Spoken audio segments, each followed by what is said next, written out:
بسم اللہ الرحمن الرحیم۔ السلام علیکم۔ یہ پارٹ 13 ہے۔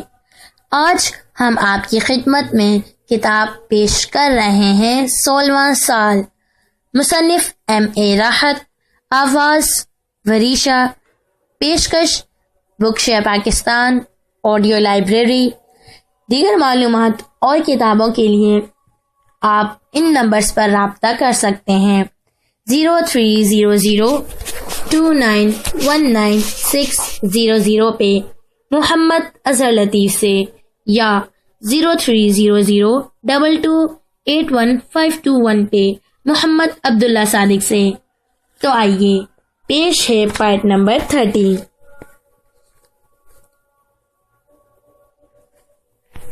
بھائی سکندر، رانی کے بارے میں کیا سوچا ہے تم نے؟ میں سمجھا نہیں مرزا صاحب۔ بچی ماشاءاللہ جوان ہو گئی ہے، اتنی حسین ہے کہ بس آنکھوں بٹھا لینے کو دل چاہتا ہے۔ میری آرزو ہے کہ اس کے لیے کوئی اچھا سا گھر تلاش کر کے اس کا رشتہ کریں۔ آپ میرے بڑے بھائی کی ماند ہیں، یہ تو آپ کو بتا چکا ہوں مرزا صاحب کہ رانی میری بیٹی نہیں ہے، بس وہ مجھے ایسے ہی راستے میں مل گئی تھی۔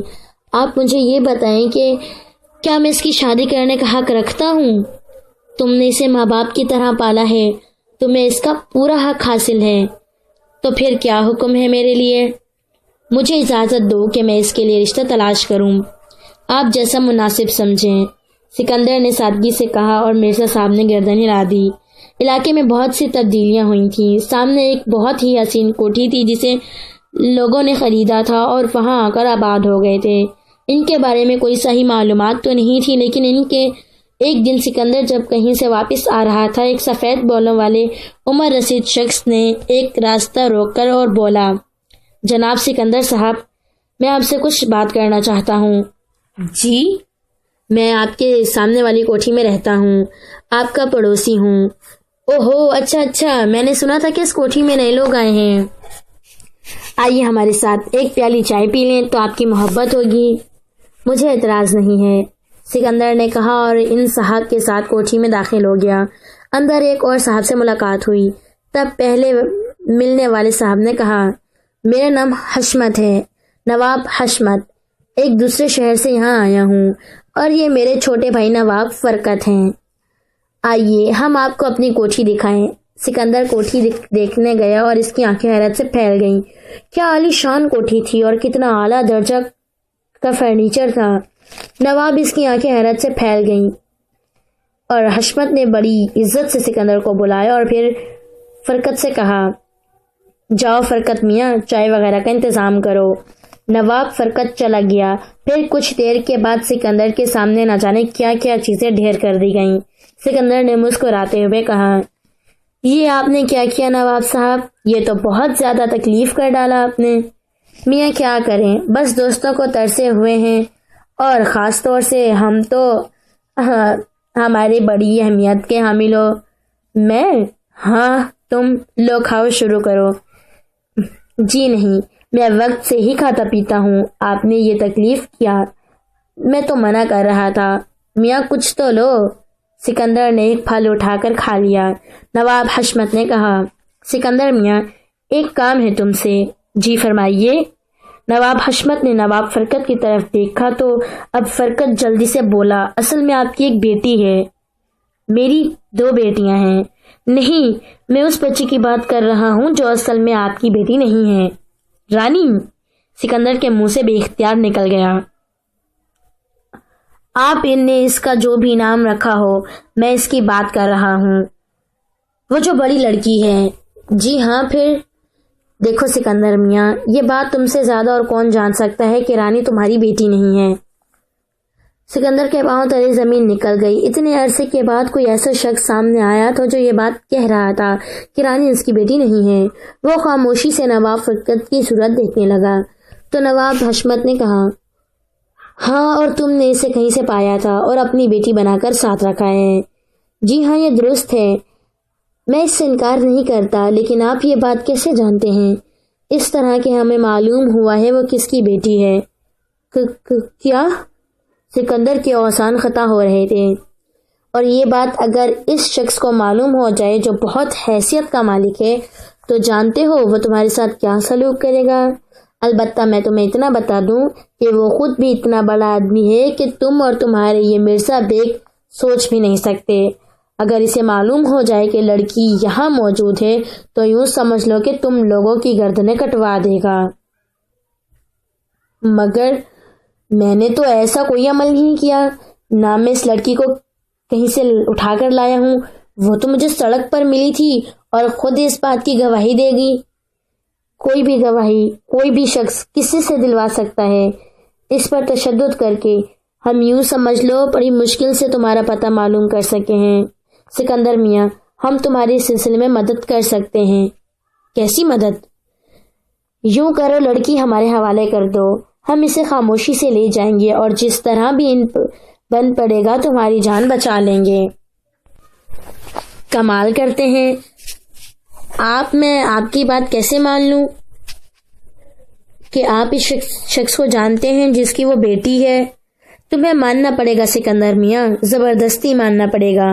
نہیں، زبردستی نہیں، محبت اور دوستی سے۔ بات یہ ہے کہ اس شخصیت کا ہم تمہیں نام نہیں بتانا چاہتے۔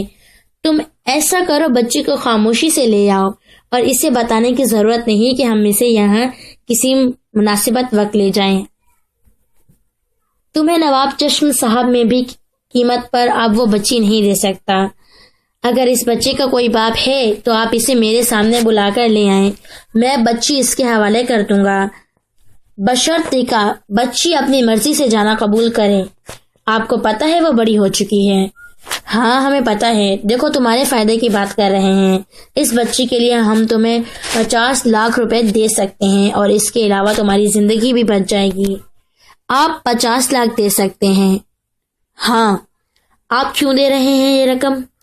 اس کی ایک گہری وجہ ہے، تم خود سوچو سکندر میاں کے 50 لاکھ کی رقم کیا ہوتی ہے۔ تم مرزا بیگ کے ٹکڑوں پر پڑے ہو، ٹھیک ہے اپنا چھوٹا موٹا سا کاروبار کرتے ہو، لیکن اگر مرزا اعظم بیگ کی برابری کی کوٹھی تمہاری اپنی ہو اور تم اس سے زیادہ شاندار زندگی گزارو تو کیا تمہیں اچھا نہیں لگے گا؟ سکندر کے ہونٹوں پر طنزیہ مسکراہٹ پھیلی اور اس نے کہا، نواب چشم صاحب، میں نہیں جانتا آپ لوگ کون ہیں، میں یہ بھی نہیں جانتا کہ آپ کا ان تمام باتوں سے مقصد کیا ہے، لیکن مجھے یوں محسوس ہو رہا ہے جیسے آپ بہت چالاک لوگ ہیں اور کوئی سازش کرنا چاہتے ہیں۔ لو بھلا ہم کیا سازش کریں گے؟ ایک سیدھی سادی سی پیشکش ہے تمہارے لیے، مگر ایسا لگ رہا ہے جیسے تمہیں راست نہیں آ رہی۔ نواب فرقت، ایسا کرو، انہیں 50 روپے کی رقم ایڈوانس کر دو اور اس کے باوجود ان سے معلوم کرو کہ یہ کیا کہتے ہیں۔ نواب فرقت اپنی جگہ سے اٹھ گیا۔ سکندر کے ہونٹوں پر بدصورت طنزیہ مسکراہٹ پھیلی تھی، پھر اس کے سامنے میز پر نوٹوں کی گڈیاں بار کر دی گئیں اور سکندر انہیں دیکھنے لگا اور پھر اس نے گہری سانس لے کر کہا، نواب چشم اور نواب فرقت، میں سڑک پر چادر کا ایک ٹکڑا بچھا کر بیٹھتا ہوں، 2 ننھے پرندے تھے اور لفافوں کا ڈھیر۔ جب زندگی میں پہلی بار مجھے 100 روپے کا نوٹ ملا تو میں خوشی سے پھولے نہیں سمایا۔ اس کے بعد یوں سمجھ لو میری تقدیر کے ستارے بدلتے رہے اور آج میں اپنا اور اپنی بیوی بچوں کا اس طریقے سے پیٹ پال رہا ہوں۔ وہ بچی یوں سمجھ لو میرے لیے کیا ہے، تم تصور نہیں کر سکو گے۔ اگر اس کے ماں باپ آ جاتے ہیں اور بچی اپنی خوشی سے ان کے پاس جانا پسند کرتی ہے تو مجھے کوئی اعتراض نہیں ہوگا۔ ویسے بھی انہیں اپنی بچی پر اختیار حاصل ہے، لیکن جہاں تک مجھے ان نوٹوں کے انبار دکھا رہے ہو نا، تو اس کے لیے میں تمہیں ابھی بتاتا ہوں۔ سکندر اپنی جگہ سے اٹھا، پھر اس نے ایک زوردار لاٹ نوٹوں کی گھڑیوں پر ماری اور گھڑیاں چاروں طرف بکھر گئیں۔ سکندر نے کہا، اپنی رانی کے پاؤں کے ناخن کے بدلے میں یہ دولت قبول نہیں کروں گا۔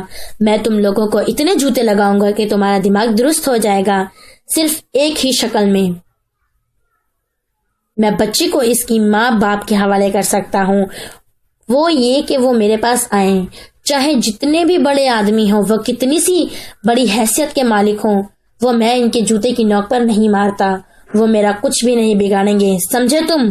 نواب چشمہ اور فرقت کا چہرہ زرد پڑ گیا اور اسی وقت ایک عجیب سی گڑبڑاہٹ فضا میں ہونے لگی، ایک عجیب سی کیفیت، اور اس کے ساتھ ہی اچانک ہی سکندر شاہ نے دیکھا کہ نواب چشمہ اور نواب فرقت کے پیروں میں موٹی موٹی زنجیریں آ پڑی ہیں۔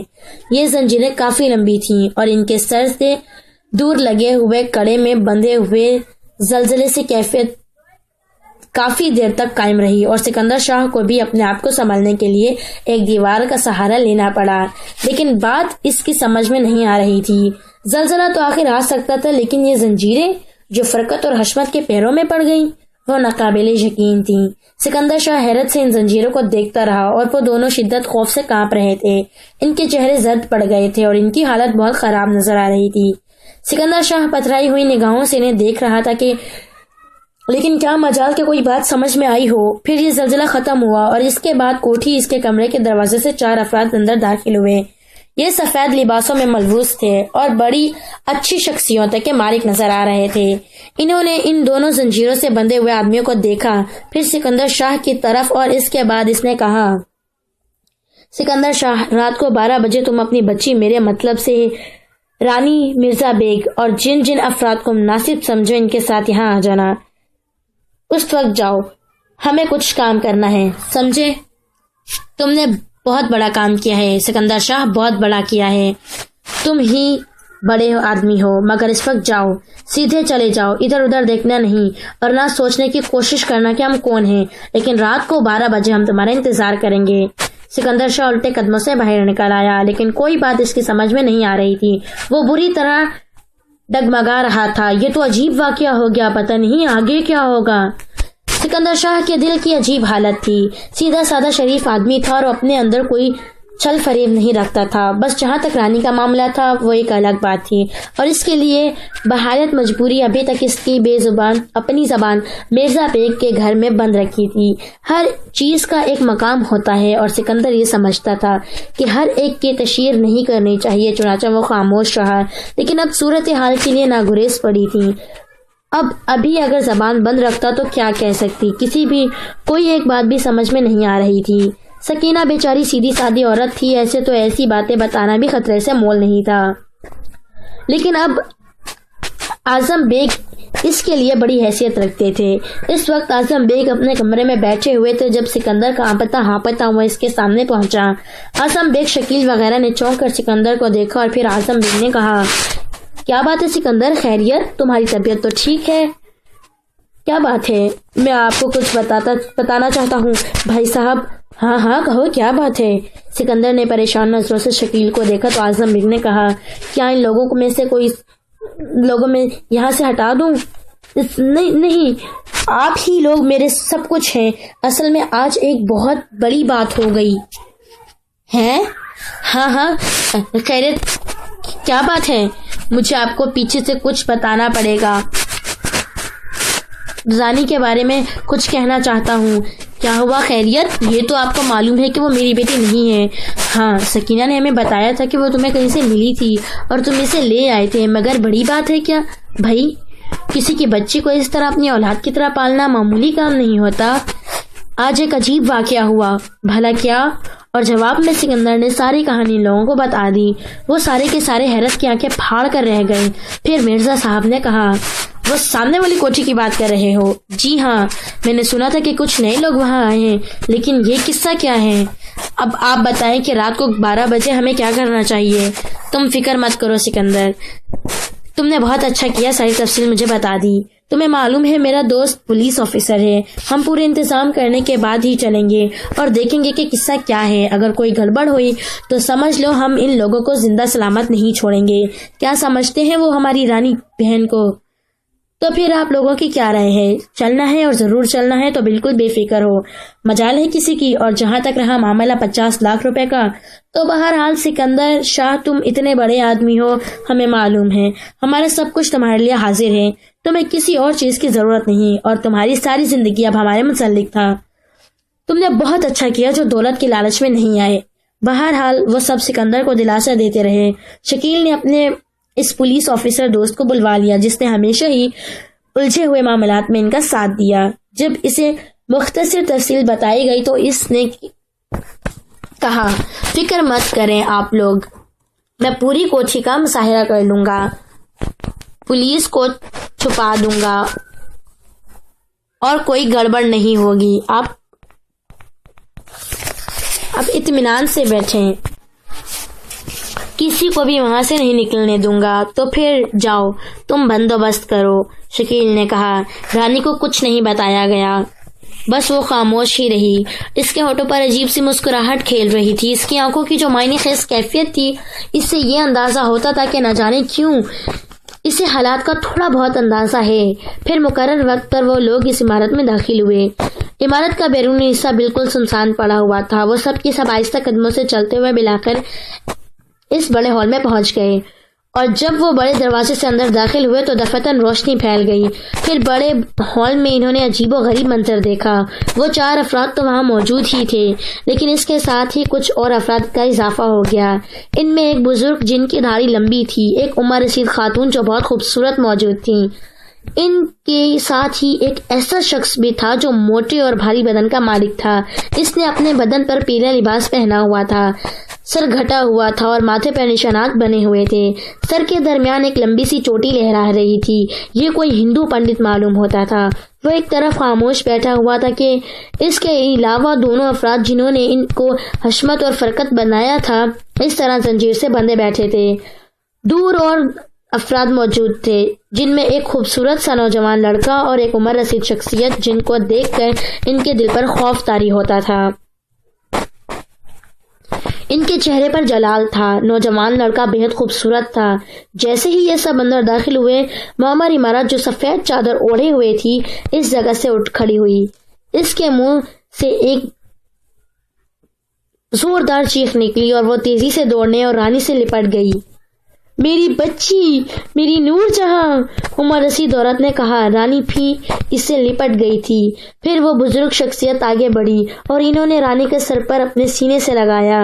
رب العالمین کا احسان عظیم ہے ہم پر کہ آج تو تمام مشکلات سے نکل گئے نور جہاں۔ اللہ نے تیری مدد کی اور تیرے لیے محافظ بھیجے۔ بالآخر تیرا 16واں سال مکمل ہو گیا۔ اسی دن کا ہمیں انتظار تھا اور اللہ کی فضل سے تجھے جو بھی ملا تیری ہمدرد اور غمگسار آہی سے ہی سب کچھ ملا۔ پھر بزرگ نے سکندر شاہ کی طرف دیکھا۔ اوہ سکندر شاہ، میرے بھائی، تو نے میری عزت اور آبرو کی جس طرح حفاظت کی اور جس طرح تو نے مجھے کامیابی سے ہمکنار کرایا، وہ تیرا احسان عظیم ہے میرے اوپر۔ میں تیرے اس احسان سے کبھی سر نہیں اٹھا سکتا۔ سکندر شاہ، اللہ کا شکر ہے کہ میری بیٹی کی تقدیر کا فیصلہ تیرے ہاتھوں میں ہوا، مگر ہماری سمجھ میں کچھ نہیں آیا۔ آپ لوگ بیٹھ جائیں، میں پوری کہانی سناتا ہوں۔ اس بار اس پر جلال شخص نے کہا کہ چہرے پر نگاہیں نہیں ٹکتی تھیں۔ وہ سب بیٹھ گئے۔ سب کے چہرے تصور حیرت بنے ہوئے تھے۔ تب پر جلال شخص نے کہا، اور تم سنو مہا گرو چندن راج، اب کیا کہتے ہو تم؟ میں کیا کہوں گا، تم نے تو سب کچھ چوپٹ کر دیا۔ ہارے مانتے ہو اپنی؟ اس شخص نے کہا اور چندن راج نے برا سا منہ بنا کر گردن جھکا لی۔ تب وہ شخص بولا، سکندر شاہ اور میرے معزز دوستوں، میرا نام زرکوس ہے اور یہ میرا بیٹا یاقوت۔ یہ جو باجی جی بیٹھی ہوئی ہیں ان کا نام چندن راج ہے، اور یہ میرے استاد محترم مولوی کرامت علی ہیں۔ یہ ان کی اہلیہ ہیں اور یہ دونوں تمہاری رانی یا ہماری نور جہاں کے ماں باپ ہیں۔ سب کے بدن میں جھرجھری دوڑ گئی تھی۔ زرکوس نے پھر کہا، میں کون ہوں، کیا ہوں دوستوں؟ میرے بارے میں خیال ہے نہ جانوں تو بہتر ہے۔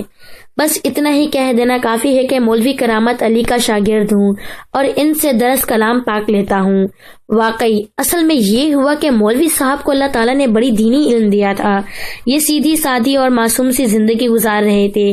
جس بستی میں یہ رہتے تھے ان کا نام و نشان پور تھا۔ نشان پور کے نوح میں ایک مسجد تھی جس میں مولوی صاحب درس کلام پاک دیا کرتے تھے اور محنت مزدوری کر کے زندگی گزارتے تھے۔ اللہ تعالیٰ نے انہیں ایک بچی دی جس کا نام انہوں نے نور جہاں رکھا تھا۔ ایک بار مولوی فراست کرامت علی صاحب درس سے واپس آ رہے تھے کہ کچھ ارواح خبیشہ نے ان کا راستہ روکا اور ان سے کہا کہ واپس لوٹ جائیں، ان کا یہاں راج ہے، وہ گھر نہیں جا سکتے۔ مولوی صاحب نے ان سے کہا کہ بھائی ہم اپنے راستے چلے جائیں گے، تم جو کچھ کہہ رہے ہو وہ کرتے رہو۔ لیکن اور وہ خبیثہ مولوی صاحب کو نقصان پہنچانے کے در پہ ہو گئے اور یہ مسئلہ کالے جادو کے ایک مشق کا تھا جسے چندن راج کا بیٹا کرم راج کر رہا تھا۔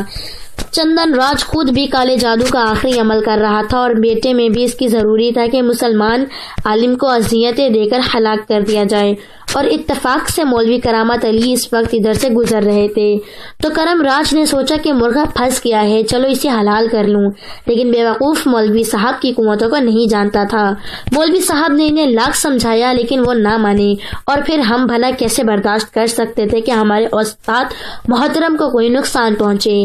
نتیجہ یہ ہوا کہ کرم راج وہیں جل کر خاکستر ہو گیا اور روح خبیثہ بھاگ گئی۔ چندن راج کو فوراً ہی پتہ چل گیا اور اس نے مولوی کرامت علی سے انتقام لینے کا فیصلہ کیا۔ وہ اپنے بیٹے کی موت کا انتقام مولوی صاحب سے لینا چاہتا تھا، چنانچہ اس نے فیصلہ کیا کہ نور جہاں کو اغوا کر لے گا اور اس کے بعد اسے پوشیدہ رکھ کر کالے جادو کا ماہر بنا دے گا اور اسے اس کا دین بھی چھین لے گا۔ لیکن اللہ کا احسان ہے کہ مجھے بروقت اطلاع ہو گئی۔ البتہ چندن راج نے اپنے صفی علم سے جو ایک حلقہ بنایا تھا اسے توڑنا آسان کام نہیں تھا۔ بحالت مجبوری یہ طے کیا گیا کہ نور جہاں کو کسی دور دراز مقام پر پہنچا دیا جائے، اس کی نگرانی رکھی جائے اور اسے دوسروں کے ہاتھوں پلوایا جائے۔ چندن راج کے کالے جادو کا توڑ یہ تھا کہ نور جہاں کسی خیر جگہ پرورش پائے، لیکن اس اور سلسلہ تھا، اور یہ اگر کوئی بدباطن نور جہاں کو چندن راج کے ان دو ساتھوں کے حوالے کرنے پر آمادہ ہو جائے تو پھر نور جہاں کی حفاظت ممکن نہیں تھی، اور یہ فیصلہ ہو گیا کہ نور جہاں کو لے جایا جائے۔ چندن راج نے بھی چیخ چلا کر کہا کہ وہ آخر کار نور جہاں کو حاصل کر لے گا۔ چنانچہ بھائیوں، نور جہاں کو سمجھا بجھا کر روانہ کر دیا گیا۔ میں اور میرا چھوٹا سا بیٹا یاقوت، جو نور جہاں سے صرف 4 سال بڑا ہے، اور نور جہاں کو لے کر چل پڑے اور اسی ایک ویرانے سی جگہ چھوڑ دیا جہاں ایک معصوم اور سادہ لوح انسان جس کا نام کنہیا لال تھا اور جو خود بھی بہت سی بیٹیوں کا باپ تھا، نور جہاں کو اٹھا کر لے گیا اور اس نے اس کی محبت کے ساتھ پرورش شروع کر دی، ہر چند کہ وہ ہندو تھا لیکن شریف انسان تھا۔ پھر چندن راج کی یہ دونوں سادھو پتہ لگاتے ہوئے پہنچ گئے۔ انہوں نے ایک چال چلی اور کنہیا لال کو پریشان کر دیا، لیکن دل سے وہ نور جہاں کو ان لوگوں کے حوالے کرنے پر آمادہ نہیں ہوا تھا۔ ادھر جب نور جہاں کو اس کا علم ہوا تو اس نے وہ جگہ چھوڑ دی اور دوسری بار وہ ایک مسلمان شخص شبن میاں کے ہاتھ لگی۔ شبن میاں بھی اچھا انسان تھا۔ نور جہاں کو اس نے محبت سے اپنے ساتھ رکھا۔ ہم لوگ ہر جگہ اس شخص کی مدد کرتے تھے جو ہمارے جہاں کو اپنے گھر لے جائے اور اپنی عزت پہ پروان چڑھاتا تھا۔ شبن میاں بھی وارے نیارے ہو گئے، اسے ہر طرح کی سہولتیں دی گئیں۔ نور جہاں کو ہم نے ایسی قوتیں دے دی تھی کہ وہ بہت سے لوگوں کے کام کر دیا کرتی۔ میرا بیٹا یاقوت اس سے اکثر ملتا رہتا تھا اور کبھی کبھی میں بھی۔ پھر شبن میاں کے والد صاحب دولت کی لالچ میں آ گئے اور ایک بار پھر ہمیں مداخلت کرنی پڑی۔ ہمیں ایسے شخص کی تلاش تھی جو دولت کے بدلے خود اس سے وہ کرتا، نور جہاں کو قربان نہ کرتے۔ اور نور جہاں 16 سال کی ہو گئی تو پھر چندن راج کا جادو بے اثر ہو جائے گا، اور یہ عمدہ بات ہے کہ سکندر شاہ صاحب، جنہیں ہم ایک انتہائی شاندار اور بہترین انسان کہہ سکتے ہیں، نور جہاں کی پرورش کا باعث بنے، اور ان کی تحویل میں وہ 16 سال کی ہوئی۔ لیکن یہ کمبخت سادھو پھر پہنچ گئے تھے اور انہوں نے اس نازک وقت میں اپنا جال ڈالنے کی کوشش کی۔ خدا نخواستہ اگر اس وقت سکندر شاہ 50 لاکھ روپے کی چمک میں آ جاتے تو پھر چندن راج کا جادو نور جہاں پر چل سکتا تھا اور اسے ان کی تحویل میں جانا پڑتا۔ لیکن شکر ہے مالک کا کہ سکندر شاہ صاحب فراہ دل انسان نکلے اور اس نے نوٹوں کی ڈھیر پر لات مار دی اور یہاں چندن راج کا سارا کھیل ختم ہو گیا۔ یہ ہمارے درمیان معاہدہ تھا۔ چند راج کے دونوں سادھو قید ہو گئے۔ چندن راج جی نے یہ طے کیا کہ اگر وہ اپنی آخری شے کوشش میں بھی ناکام رہا تو پھر ہمیں اختیار ہوگا کہ اسے اور اس کے ساتھیوں کو زندگی سے محروم کر دیں، اور اب وہ وقت آ گیا ہے سکندر شاہ صاحب۔ چنانچہ اب صورتحال یہ ہے کہ حق حقدار کو پہنچنے والا ہے اور یہ سارا کھیل ختم ہو جائے۔ اب نور جہاں آزاد ہے، ہم نور جہاں کو اپنے ساتھ لے جائیں گے، لیکن سکندر شاہ صاحب ہم یہ بھی جانتے ہیں کہ آپ کو اس سے محبت ہے، آپ نے اپنی زندگی کا سب سے طویل وقت اس کے ساتھ گزارا ہے، چنانچہ اس کے لیے یہ طے کر لیا گیا ہے کہ نور جہاں کو آپ سے ہفتے میں ایک بار ملایا جاتا رہے گا۔ سب سے بڑی بات میں آپ سے یہ بتا دوں کہ مولوی کرامت علی صاحب نے نور جہاں کی شادی میرے بیٹے یاقوت سے کرنے کا وعدہ کرا لیا ہے، اور کچھ عرصے کے بعد آپ کی یہ رانی اور ہماری نور جہاں میری بہو بن جائے گی۔ یہ بڑا دلچسپ عمل ہے کہ یہ عمارت بالآخر خران لوگوں کا مدفن بنی ہوئی ہے۔ آپ جانتے ہیں معاہدہ کیا تھا؟ معاہدہ یہ تھا کہ اگر 16ویں سال کا آخری دن پورا ہونے تک نور جہاں چندن راج کی تحویل میں پہنچ گئی تو مولوی کرامت علی صاحب کو اور مجھے زندہ قبر میں دفن ہونا پڑے گا، اور اگر وہ اس کوشش میں ناکام رہا تو اسے آگ کے الاؤ میں جلنا پڑے گا، اور اس عمارت کے صحن میں آگ کا الاؤ تیار کیا جا چکا ہے۔ معاف کر دیں، مجھے معاف کر دیں زرکوس، تو ہم جیسا انسان نہیں ہے، تو جن ہے، کسی جن کو ہم سے کیا دشمنی ہو سکتی ہے؟ میری تجھ سے کوئی دشمنی نہیں ہے چندراج، تیری دشمنی میرے استاد مولوی کرامت علی سے ہے، اور مولوی صاحب کی عزت میری عزت ہے، بھلا کس کی مجال ہے جو ان کی جانب نگاہ اٹھا کر دیکھ سکے؟ میں تجھے کسی قیمت پر زندہ نہیں چھوڑوں گا، کیونکہ اس کے بعد میں جانتا ہوں کہ تو اپنے سفلی عمل سے مولوی صاحب کو نقصان پہنچانے کی کوشش ضرور کرے گا۔ نہیں کروں گا، ایسا بالکل نہیں کروں گا، مجھے معاف کر دے، مجھے معاف کر دے زرکوس، مجھے معاف کر دے۔ یہاں معافی کا سوال ہی نہیں پیدا ہوتا۔ سنو زرکوس، مولوی کرامت علی پہلی بار بولے۔ جی استاد محترم، کیا کوئی ایسی گنجائش نہیں نکل سکتی کہ ان تینوں کو؟ مولوی صاحب، آپ کا حکم سر آنکھوں پر، لیکن خدایا مجھے یہ حکم نہ دیجیے گا کہ میں انہیں زندہ چھوڑ دوں، کیونکہ میں جانتا ہوں اس کے بعد کیا ہوگا، اور جو ہوگا وہ آپ کو بتانا چاہتا ہوں۔ اللہ کی مرضی، مولوی صاحب گردن ہلا کر بولے، اور زرکوس خاموش ہو گیا۔ چندن راج اور دونوں سادھو بری طرح چیخ رہے تھے، تیرا بیڑا غرق ہو کالے کافر، تیرا ستیہ ناس ہو جائے، ہمیں بھی مروا دیا تو نے، ساری زندگی ہمیں در بدر رکھا، کیا کر لیا تو بڑا مہان بنتا تھا، ارے کیا بگاڑ لیا تو نے ان کا، ارے بھائی ہمیں تو معاف کر دو، ہم تو کرائے کے ٹٹو ہیں۔ نہیں دوستوں، معاہدہ ہوتا ہے، ہم جانتے ہیں کہ تم نے ہماری نور جہاں کو کیسی کیسی تکلیفیں پہنچانے کی کوشش کی ہیں، تمہیں معاف نہیں کیا جا سکتا۔ یہ صورتحال ایسی تھی کہ سبھی کے بدن کانپ رہے تھے، مرزا بیگ، شکیل، جو لوگ وہاں موجود تھے وہ خوف سے تھر تھر کانپ رہے تھے۔ زندگی میں پہلی بار انہوں نے کسی جن کو انسانی شکل میں دیکھا، اور وہ آنے والے وقت سے بے حد خوف زدہ تھے۔ ساری کہانی ایک خواب معلوم ہوتی تھی، وہ ہو رہا تھا جو قصے کہانیوں میں ہوتا ہے۔ جتنے افراد وہاں موجود تھے سب سکتے تھے۔ سکندر شاہ نے خواب میں بھی یہی سوچا تھا۔ پھر انہوں نے وہ بھیانک منظر دیکھا، 3 افراد کو زندہ آگ میں جلا دیا گیا۔ چندن راج کو آخری وقت تک معافیا مانگتا رہا، اس نے دہائیاں دیں، لیکن معاملہ زرکوس تھا، اس کے سامنے بولنے کے مجال کسی کو نہیں۔ آخرکار وہ تینوں شیطان جل کر راکھ ہو گئے، لاوے کی آگ نے ان کے بدن کو کوئلہ کر دیا۔ اس کام سے فارغ ہو کر زرکوس نے کہا، اب آخری مرحلہ رہ گیا ہے سکندر شاہ، کیا ہمیں اجازت دو، ہم نے نور جہاں کو لے جا رہے ہیں، اس کے ماں باپ تمہارے شکر گزار ہیں، میں بھلا اسے کیسے روک سکتا ہوں؟ سکندر شاہ غمدور لہجے میں بولا، تم سے وعدہ کیا جاتا ہے کہ ہفتے میں ایک بار تم سے ملنے ضرور آیا کریں گے، تمہاری اسی محبت کا ہم کوئی صلہ نہیں دے سکتے، یہ انگوٹھی رکھ لو، کبھی کوئی مشکل پیش آئے تو اسے ہتھیلی پر رگڑ لینا، میں آ جاؤں گا۔ اب آپ لوگ جائیں، ہم چلے جائیں گے۔ بالآخر رسمی کاروائیاں کے بعد وہاں سے چلے آئے۔ یوں نور جہاں گڑیا رانی کا 16واں سال پورا ہو گیا۔ لوگوں کو اس کی شادی میں بھی مدعو کیا گیا، اور کسی انسان کا جنوں کی شادی میں شریک ہونا پہلا تجربہ تھا۔ نور جہاں اب یاقوت کے ساتھ ہفتے میں ایک بار مرزا بیگ کی حویلی میں آتی ہے، اور کوئی بھی سوچ نہیں سکتا کہ سکندر شاہ کی بیٹی داماد کون ہے۔ پارٹ کتاب 16واں سال یہاں اختتام پذیر ہوتی ہے۔ شکریہ۔